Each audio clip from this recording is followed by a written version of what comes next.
देखते हैं भाई हम क्या चैप्टर 3 है जो केमिस्ट्री का तत्वों का वर्गीकरण तथा गुणधर्मों में आवर्तिता। ठीक है, classification of elements and productivity in proportion in properties मतलब गुणधर्म। ठीक है भाई, तो हम चलते हैं आगे। इसका आवर्तन में व्यवस्था की भौतिक आधार क्या है। इसमें क्या गया देखो अभी यार बताता हूँ।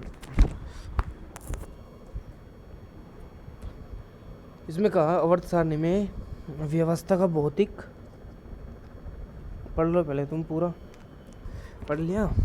देखो इसने कहा आवर्त सारणी में व्यवस्था की भौतिक आधार क्या है, ये पूछा। तो आवर्त सारणी में तत्वों के उनके इलेक्ट्रॉन विन्यास का अनुसार रखा गया। क्यों इलेक्ट्रॉन विन्यास के अनुसार रखा गया था, किसमें, आवर्त सारणी में इलेक्ट्रॉन विन्यास के अनुसार रखा गया, उसमें किसमें, आवर्त सारणी में। नेक्स्ट देखो, मेंडलीव ने किस महत्वपूर्ण गुणधर्म को अपने आवर्त सारणी में तत्वों को वर्गीकरण के आधार पर बनाया, क्या वे उस पर दृढ़ रहे। मेंडलीव ने तत्वों को परमाणु भार के आधार पर वर्गीकृत किया,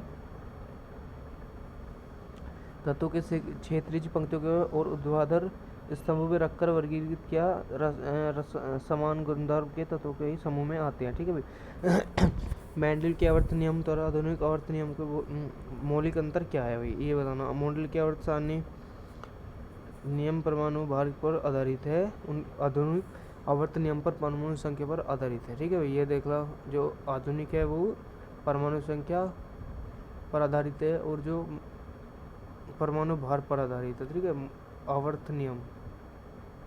आगे चलो भाई। तो मेंडल के अनुसार गुण तत्वों का गुणधर्म उनके परमाणु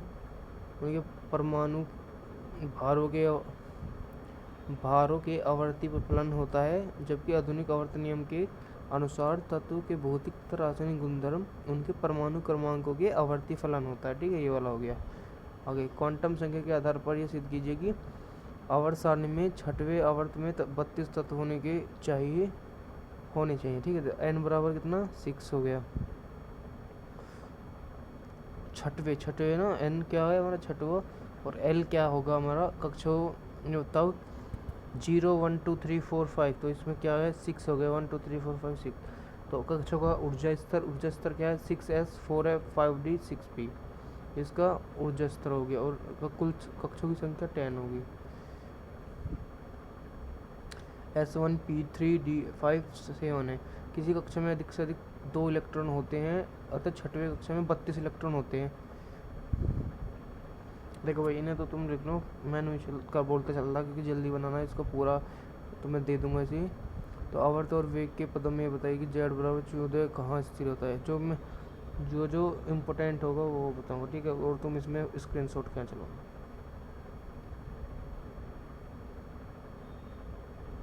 ये वाला कौन से तत्व का नाम निम्नलिखित द्वारा दिया गया है। लॉरेंस बर्कले प्रयोगशाला द्वारा, सीबोर्ग समूह द्वारा। तो लॉरेंस बर्कले प्रयोगशाला बी के बाकेलियम तथा परमाणु क्रमांक 97 नाम दिया गया है। ये इसका क्या है, बाकेलियम बी के। सीबोर्ग समूह द्वारा सीबोगियम, तो एस तथा परमाणु क्रमांक 106 नाम दिया गया है। ठीक है भाई, आगे चलें।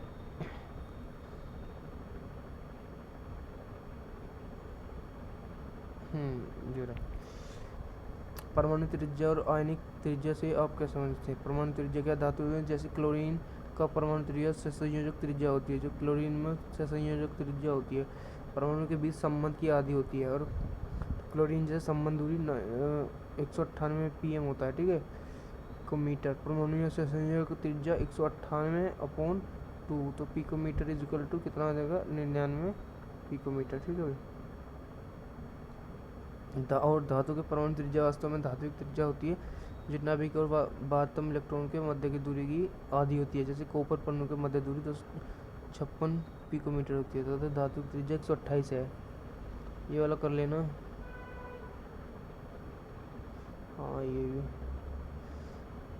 देख लेना, ये भी स्क्रीनशॉट खींच लो।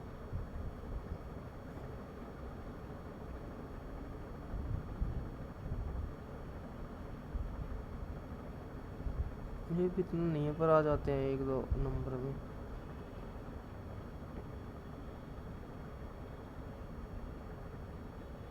इसमें क्या है, धनायन अपने जनक परमाणु उससे छोटे क्यों होते हैं, इनके ऋणायनों की त्रिज्या उनके जनक परमाणु की त्रिज्या अधिक क्यों होती है, व्याख्या कीजिए। तो ये है इसका आंसर, लगा लेना।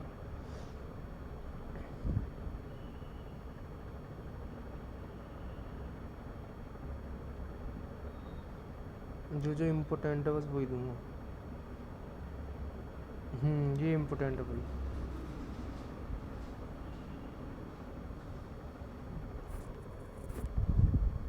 देख लेना है, तो स्क्रीन शॉट खींच लो इसका।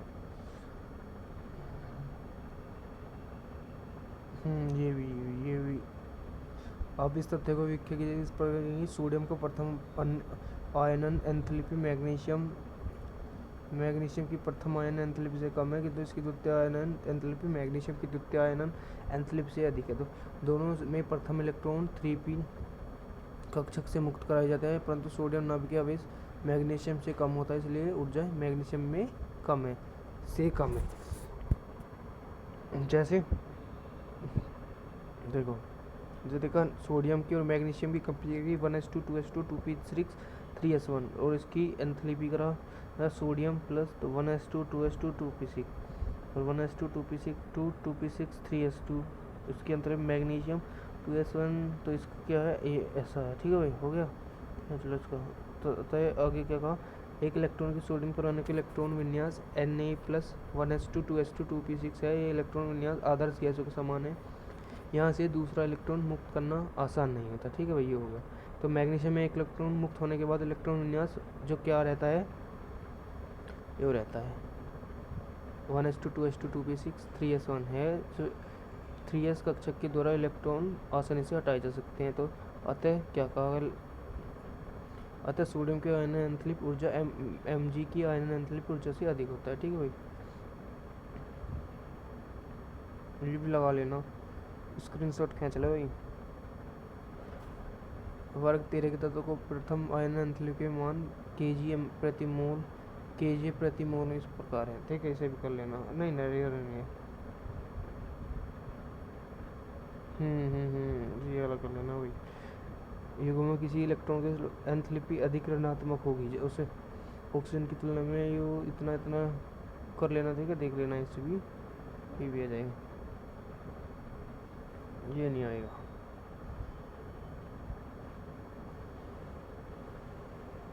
हाँ, ये इम्पोर्टेंट। इलेक्ट्रॉन लब्धि एंथैल्पी और एंथैल्पी और इलेक्ट्रॉन ऋणात्मक में मूल अंतर क्या है। इलेक्ट्रॉन लब्धि एंथैल्पी और इलेक्ट्रॉन ऋणात्मक में मूल अंतर क्या है। ये इलेक्ट्रॉन ऋणात्मक एक परमाणु की आध प्रवस्था के गुणधर्म को दर्शाता है, और जबकि इलेक्ट्रॉन लब्धि एंथैल्पी परमाणु के संबंध व्यवस्था गुणधर्म में, अर्थात अणु के रूप में इलेक्ट्रॉन ऋणात्मकता एक गुणात्मक गुणधर्म है, मात्रात्मक गुणधर्म है। ठीक है भाई, ये वाला हो गया पूरा। नहीं, ये भी नहीं आएगा। तेईसा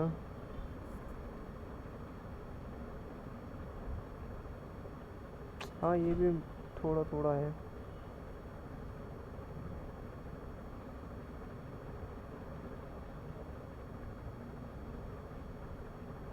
ये अलग कर लेना। किसी तत्व के दो समस्थानिकों का प्रथम आयन एंथैल्पी समान होगी या भिन्न। आप क्या मानते हैं अपने उत्तर को, मतलब ये आएगा जरूर, पर ये किसी में पूछ लेते हैं, तत्व टेस्ट में पूछ लिया जाएगा। तो किसी तत्व के समस्थानिक उनमें उपस्थित न्यूट्रॉन की संख्या के कारण अलग अलग होता है। समस्थानिक प्रोटॉन और इलेक्ट्रॉन की संख्या बराबर रहता है। आयनन एंथैल्पी का मान नाभिक आवेश और परमाणु के आकार पर निर्भर करता है, ये न्यूट्रॉन की संख्या पर निर्भर नहीं करता है। ठीक है भाई, विभिन्न समस्थानिकों को आयनन एंथैल्पी समान होता है। यो तो इम्पोर्टेंट है।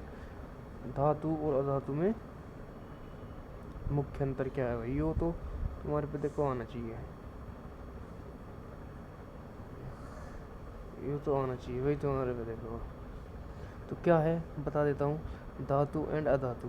मिश्र धातु का बनाना, मिश्र धातु का बनना। मिश्र धातु मतलब जो मिश्रण करके बोलते, धातुएं अधातुएं या धातुओं से मिलकर मिश्र धातु बनती है। जैसे धातुएं अधातुएं या धातु से मिलकर मिश्र धातु बनती है। और अधातु क्या हो, अधातुओं को मिश्र धातु नहीं बनाई जा सकती। जो अधातु की है ना, वो मिश्र धातु नहीं बनाई जा सकती है, ठीक है। जो अधातु जैसे कार्बन एवं सिलिकॉन आदि इसके अपवाद हैं। अपवाद कैसे, मतलब किसे कहते हैं अपवाद, ये बन जाते हैं, ठीक है। घुलनशीलता, धातु जल में अघुलनशील होती है। धातुएं क्या है, जल में घुलनशील होती हैं, लेकिन ये रासायनिक क्रिया तैयार करती है। रासायनिक क्रिया से 2 पोटेशियम 2H2O जल, तो 2 पोटेशियम हाइड्रोक्साइड प्लस H2O जल छोड़ती है। Magnesium plus hydrochlorine, magnesium chloride plus जल H2। वो घुलनशील, कुछ धातुओं को जल में घोला जा सकता है, ऑक्सीजन एवं नाइट्रोजन, लेकिन अधिकतर धातु जल में अघुलनशील होती है, ठीक है भाई। ये हो गया ये वाला। आगे चलते हैं आगे। आगे की देखें अवस्था, भाई वो इम्पोर्टेंट है भाई, ये तो आना है ना। तो अवस्था क्या है, कक्ष ताप पर धातु ठोस होती है। कक्ष ताप पर मतलब क्या, जो ठोस होती है। उच्च ताप पर ऊर्ध्वापातित मतलब पिघलने लगती है, ठीक है भाई। तो अवस्था क्या है धातु की, मतलब ये होती है भंगुर, मतलब टूटने की स्थिति में। कक्ष ताप पर धातु जैसे गैस, तरल तथा भंगुर ठोस के रूप में होती है, तथा कम ताप पर ऊर्ध्वापातित हो जाती है, ठीक है भाई। कम ताप पे पिघल जाती है, सीधी सी फंडा ही है। और उपवाद, अपवाद क्या है इसमें, पारा कक्ष ताप पर तरल अवस्था में पाया जाता है। जो है ना भाई, देखो तरल है जो लिक्विड होता है, पारा, वो उसकी नॉर्मल उसमें भी तापमान पर भी क्या रहता है, द्रव रहता है, लिक्विड रहता है। और उपवाद कार्बन धातु, कार्बन सिलिकॉन और बोरोन उच्च ताप पर ऊर्ध्वापातित होती है, मतलब ये कुछ हाई लेवल पे टेम्परेचर पे क्या होती है, पिघलती है। कठोरता क्या है, धातुएं कठोर होती हैं भाई, ये तो तुम्हें सबको पता है। जैसे लोहा हो, कुछ भी हुआ तो कठोर ही होती है धातु। और अधातुएं नरम होती है, नरम होती है नरम, टूट जाती है। अपवाद, सोडियम और पोटेशियम नरम है। सोडियम है जो अच्छे से बढ़िया लगता है, पोटेशियम नरम है, चाकू से काटा जा सकता है। जबकि सोना और मैग्नीशियम भी कठोर नहीं है। तो सोना भी वो हो जाता है, टूट जाता है, कठोर नहीं। मैग्नीशियम भी कठोर नहीं है। तो उपवाद का हीरा एक कठोर पदार्थ है, और हीरा क्या है, एक अधातु है, ठीक है भाई। और धातु चमकीली होती है, और अधातु चमकीली नहीं होती, ये भी पूरा हो गया। अपवाद क्या, चमक, धात्विक चमक कहलाती है। इनकी धात्विक चमक कहलाती है।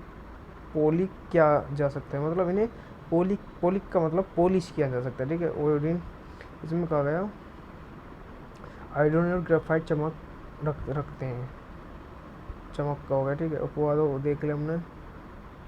अब देखें घनत्व, घनत्व क्या है, मतलब उसमें जो अंदर का रहता है ना, मतलब भरा रहता है, तो वो धातु का घनत्व बहुत अधिक होता है। घनत्व मतलब वजन जो रहता है ना उसमें, और धातु का घनत्व कम होता है अंदर का। अब सोडियम और पोटेशियम का घनत्व कम होता है, इसका घनत्व जल से भी कम हुआ है। इसका कैल्शियम मैग्नीशियम धातुएं भी अब कम घनत्व रखती है। मतलब कैल्शियम जो अपवाद है, अपवाद तो होता ही रहता है, इनमें कैल्शियम और मैग्नीशियम में क्या है, कम है, पानी से भी कम घनत्व है इसका। और धीरे का घनत्व एल्यूमिनियम से भी कम होता है।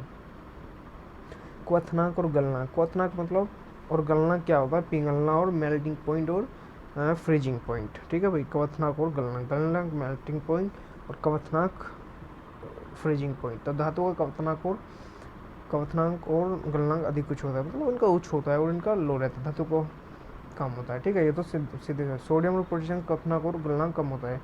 तो सोडियम और पोटेशियम है ना, ये इसका अपवाद है, ठीक है भाई। कार्बन और सिलिकॉन बोरोन के क्वथनांक का गलनांक उच्च होता है, मतलब कार्बन, सिलिकॉन और बोरोन का, इनका क्या है, गलनांक मतलब पिघलना क्या है, कम होता है। आगे चलो, उर्ध्वपात आते होगी, तन्यता होगी। तन्यता मतलब खिंचाव। तो जिनका अपवाद खिंचाव शक्ति, धातु की खिंचाव शक्ति अधिक होती है और इसकी नहीं होती, ठीक है। अपवाद क्या है, चालकता, धातु उसमें विद्युत चालक होती है, चालकता धातु उसमें विद्युत चालक होती है, ठीक है। इम्पोर्टेंट, इसे ताड़ लो भैया, स्क्रीनशॉट खींचो जाओ जल्दी, रोक के कर लेना, ठीक है, कर लो। ये नहीं आएगा ये वाला ख्याल से, हाँ इसको आएगा ये बनाने, वो भी इम्पोर्टेंट है भाई, इसका बनाना आता है। आवर्तसानी का उपयोग द्वारा निम्नलिखित प्रश्न का उत्तर दीजिए। उस तत्व का नाम बताइए जिसके बाह्य कोश में 5 इलेक्ट्रॉन होते हैं। इसमें ये तो इम्पोर्टेंट है भाई, ठीक है। चलो, इतना आता, ये इतना आता।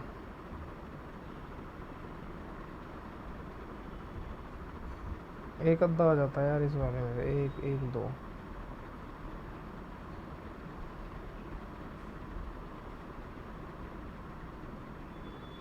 हाँ ये भी आ जाता है।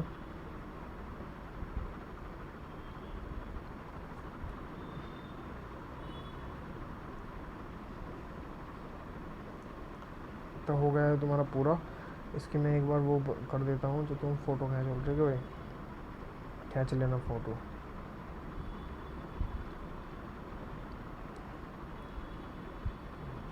चेक करते रहना, या प्यूस कर करके उतारते रहना, और जब तुम प्यूस करके उतारोगे, मतलब ऐसे रोक के उतारोगे, तो तुम्हारी याद जल्दी हो जाएगा, ठीक है भाई। सारे सॉल्यूशन है इसमें, सारा लिख रखा है।